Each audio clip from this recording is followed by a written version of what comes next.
At least one of the major tech companies, Twitter, has now returned to free speech, and under the new ownership of Elon Musk, international governments are reacting to this, really highlighting how much tyrannical leaders fear free speech. We told you about Brazil banning its people from using Twitter X. Well, this led to a big free speech protest rally last week, as covered by WION.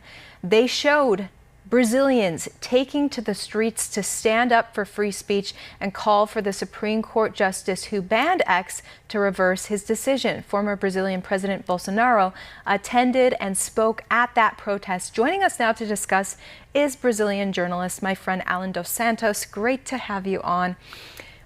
People were just asking in my control room if you went out to the Brazilian protest. You're not allowed to, or you'll get arrested, right? This is the state of speech in your country. Thank you so much for having me here, Avery. That's true. I cannot go back to my country because of my opinions and the stories I wrote in Brazil.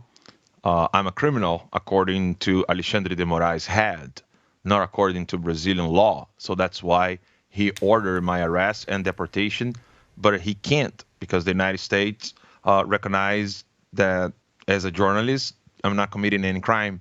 And that's true. I cannot go back to my country only because of my opinion. So your speech is a crime, just your words. And that is according to one apparent dictator who's a Supreme Court justice? That's true. The same guy who put Elon Musk in this. Você presta atenção, a âncora do jornal considera o Alexandre de Moraes um ditador da TV americana. Cara, não tem como esconder mais para o mundo o que esse cara tá fazendo no nosso país. Same inquiry that I am at, and both Elon Musk and we cannot access anything about this inquiry. So we are not supposed to know what kind of accusation we are receiving. Even the word accusation is not accurate, because it's not the prosecutor who is accusing us, is the judge who claimed for himself to be the judge, the accusation, and the victim at the same time.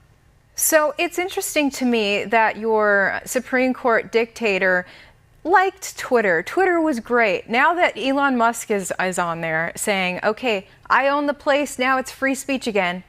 Now the Supreme Court of Brazil has an issue. They don't want their people to communicate freely with each other on Twitter, it sounds like. So what do you think the Supreme Court doesn't want its people to talk to each other about? The Supreme Court is doing a great job to protect the communist Luiz Inácio Lula da Silva, who is the president of Brazil now. So he's working as a shield to protect Lula. We have right now the worst economy ever in Brazil.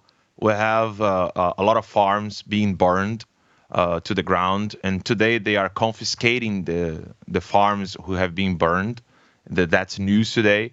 And the Supreme Court does not want people criticizing these decisions. I'm not the only one journalist who is in exile. I was the first, but I'm not the only one anymore, sadly.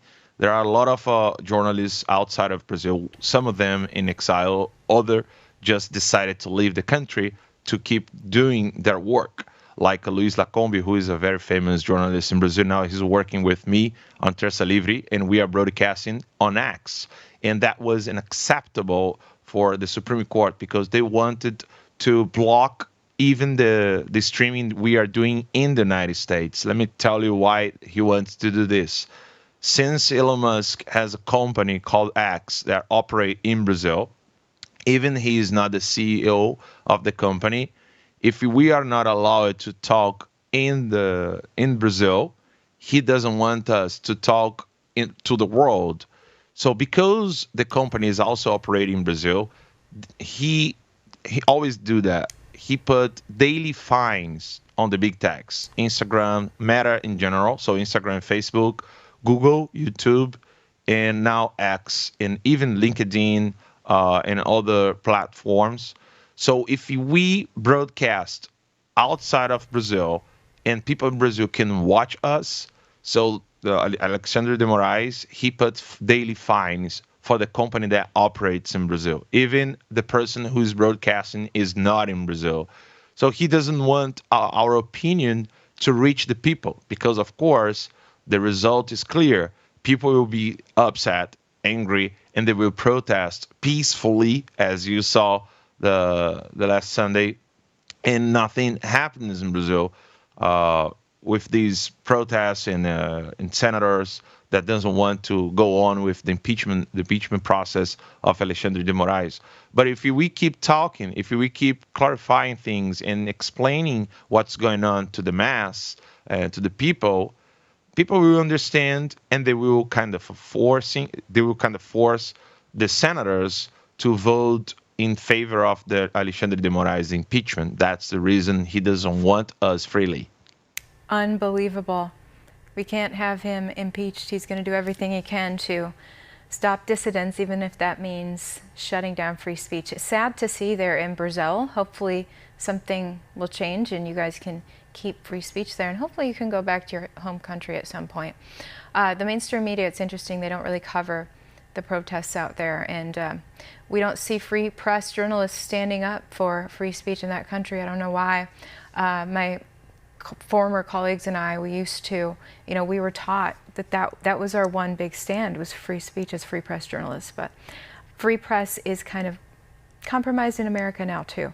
But I'm glad in the meantime that you can at least stay in exile in our country, that we're not as bad as Brazil, at least. Allan dos Santos, it's great to have you on. Great talking to you again. Thank you so much. I appreciate it. And keep doing your job, keep doing your work. One American News Network is doing a great job. And remember, what's happening in Brazil can happen in the United States too. All these journalists that are not covering what happened in Brazil, they are covering what's happening against Israel, protecting Hamas and Hezbollah, these two terrorist groups that praise Lula da Silva as a president, as Joe Biden and all the Democrats in the United States. So we need to keep our eyes open because they cannot pack the Supreme Court. Otherwise, this problem could reach the United States too. Thank you so much. Absolutely. Thanks, Allan dos Santos.